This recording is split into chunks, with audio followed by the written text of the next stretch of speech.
What up? It's Razor Pop lah. Hi, it's Music Day on Razor Pop, and the focus today is Asian singers going to the US to carve a musical career. Joining us on this discussion today are Yingmin from 联合晚报, Ginny from Radio 913, and Sheila from Tabla. Okay, now it's not a new trend for Asian singers to try to break into the US market. Now, Japan's 1980s pop icon Seiko Matsuda tried it at the peak of her popularity in 1990, and she even scored a duet with New Kids on the Block member Donnie Wahlberg. Yeah, Coco Lee, who grew up in San Francisco but debuted first in Hong Kong, also tried to target the US market, but she got a lukewarm response. However, she's still the first Chinese person, right, to perform at the Oscars in 2001 with the theme song of award-winning film Crouching Tiger, Hidden Dragon. So the question really is, how can the new wave of Asian singers venturing into the US succeed when the predecessors have all failed? So we posed a question to Warner Music, which is distributing Boa's English album, and Universal Music, which is marketing Utada's new album. So what are the strategies in place to put Boa on the US pop music map? That's the question, right? Yes, to Warner Music. Okay, this is the reply from James Kang. Her new single, I Did It For Love, features US R&B star Sean Garrett, and the remix of her first single, Eat You Up, features rap superstar Florida. All these collaborations will highlight Boa's presence. So next question, what are Boa's chances in a market that even the most valiant Asian singers have tried to conquer and failed? For example, Seiko Matsuda and Coco Lee. Now, for that matter, do you think any Asian artists can break into the market?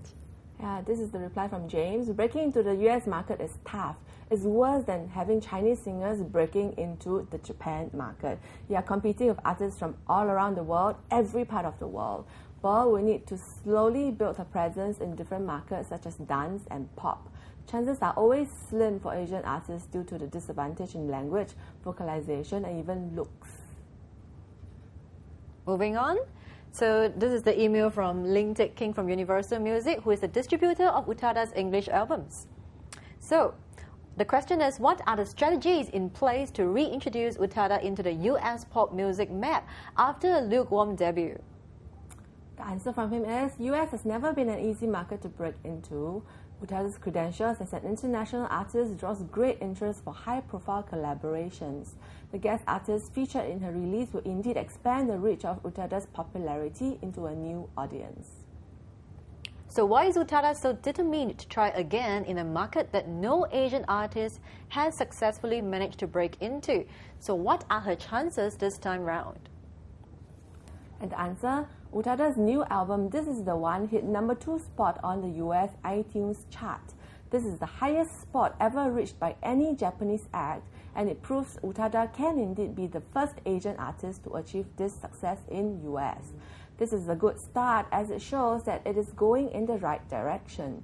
Utada is currently on tour in US to promote her album. Could it be that no one has ever succeeded, so all the more one should try and become the hero or heroine? I think back then it's a different style, different time. Seiko Matsuda and Donnie Wahlberg, dear, that Weird combination. oh dear. I mean, having said that, the song was really nice, right? And it appealed to the teeny boppers. And New Kids on the Block. Yeah. So I can't even say their name. So I'm trying to erase all that memory. But New Kids on the Block were very popular as well. So it was a smart move to ride on that, their popularity and her popularity in Asia. So, so that was smart. But I think they didn't take it to the next level. So it's a different ball game now in the music industry. You've got, technology has changed how people, listen to their music.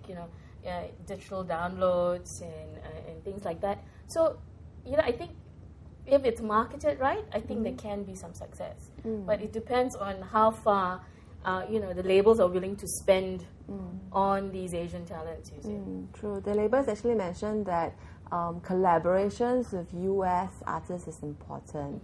Yeah. But what do you think the worst that could happen if they fail? Go back to your own market. You have to go back to your own market. Where they were, they are very popular in their own market, right? Yeah. So I guess worst scenario, you just go back to your own country. I'm just wondering, when they go back to their own country, would they be accepted readily again? Some people don't take them so well. I was thinking of Coco Lee. Probably not, Yeah. because I guess there's some people's mentality is that you didn't make it up there, so you're coming back. Yeah, so I think some are stuck with this mentality. Yeah, That again especially is also agents. how they were marketed Yeah. as well. It's I think at that time, I think Coco Lee just wanted to break so badly into the market. It seemed like she was only interested in that market and not interested Didn't take care of her didn't take care of her fans her solid fan base in Asia. So I think if these guys play it smart, play their cards right, and say, it's all a PR exercise at the end of the day. It's like, I still love you guys. You know how Michael Jackson always said that? They should do that. I love you guys still, but I want to. At the end of the day, these guys want to expand their longevity in the business. Which is what they're doing. So they should. It's all about marketing and PR at the end of the day. And I think age counts, because like Boa, she's just in the early 20s. Utada is also very young when she started, and now that she's there, she's like mid-20s. Yeah. So there's still a chance. There is. Yo, what up? It's Razor Pop lah.